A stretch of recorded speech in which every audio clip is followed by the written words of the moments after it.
Hello viewers, আশা করি ভালো আছো। প্রতিবারে না আপনার সামনে নতুন আরেকটি ভিডিও নিয়ে চলে আসলাম।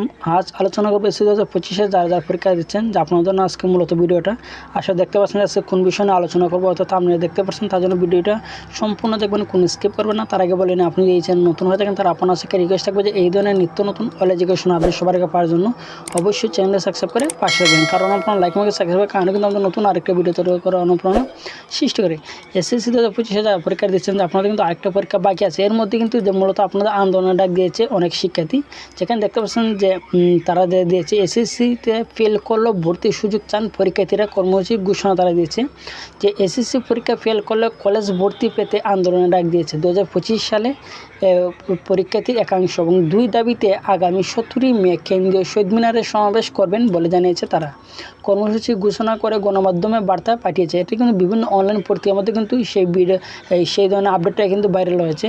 ঢাকার একটি স্কুলে এসএসসি পরীক্ষা মোহাম্মদ রাব্বি জানান যে কমপক্ষে 3 বিষয় অকৃতকার্য হওয়ায় শিক্ষার্থীদেরকে কলেজে ভর্তির সুযোগ দেওয়া হোক, পাশাপাশি সিকিউ এবং এমসিকিউ মিলিয়ে পাস সহ সাপ্লিমেন্টারি এক্সাম সিস্টেম চালু করা হোক। তিনি বলেন যে রাজধানীর 30 থেকে 35টি স্কুল, ঢাকার আশেপাশে বেশ কয়েকটি স্কুলের শিক্ষার্থী সমাবেশে অংশগ্রহণ করবেন। প্রায় 3000 শিক্ষার্থী অংশগ্রহণ করার কথা রয়েছে। প্রতি বছর হাজার হাজার শিক্ষার্থী এক বা দুই বিষয়ে কারণবশত পরীক্ষা দিতে পারে না, এতে তারা পরীক্ষা অকৃতকার্য হন।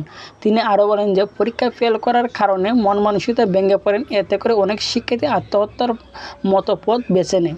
আমরা চাই কোনো শিক্ষার্থী এমন যেন না হয় এবং এই পথ যেতে তারা না বেছে নেয়। আবার অনেকে অসুস্থতা বা অন্যান্য সমস্যার কারণে কিন্তু যে পরীক্ষা পাশ করতে পারে না, বিষয়টি বিবেচনা নিয়ে সরকার যেন পদক্ষেপ নেয়, তাই কর্মসূচি ডাক দিয়েছে বলে জানিয়েছেন রাব্বি। তাদের দাবিগুলো হচ্ছে যে সিকিউ এবং এমসিকিউ মিলিয়ে কিন্তু পাস দিতে হবে এবং সাপ্লিমেন্টারি এক্সামটা কিন্তু চালু করতে হবে। ঠিক আছে, এসএসসি 2025 যারা পরীক্ষাটা দিচ্ছেন, যে তারা যেগুলো দাবিটা উল্লেখ করছে সেগুলো দাবি কিন্তু যৌক্তিক।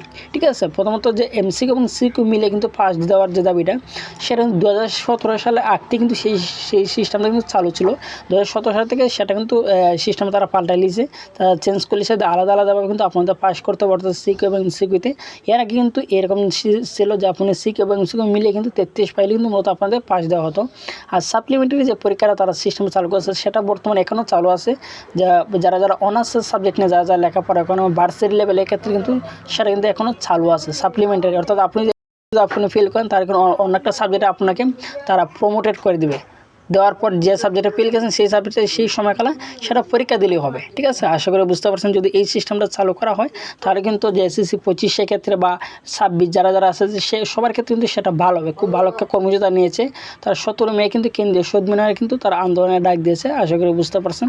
তারপরে যেন আপনি থাকেন অবশ্যই কমেন্ট করে জানাবেন। আর যদি ভিডিওটি ভালো লাগে থাকে অবশ্যই লাইক দেবেন। আপনি যদি এই চ্যানেল নতুন হয়ে থাকেন তার আপনার সাথে রিকোয়েস্ট থাকবে যে এই ধরনের নিত্য নতুন অল এডুকেশন আপনি সবার আগে পাওয়ার জন্য অবশ্যই চ্যানেলটা সাবস্ক্রাইব করে পাশে থাকুন। ধন্যবাদ, দেখা হবে অন্য কোনো ভিডিওতে।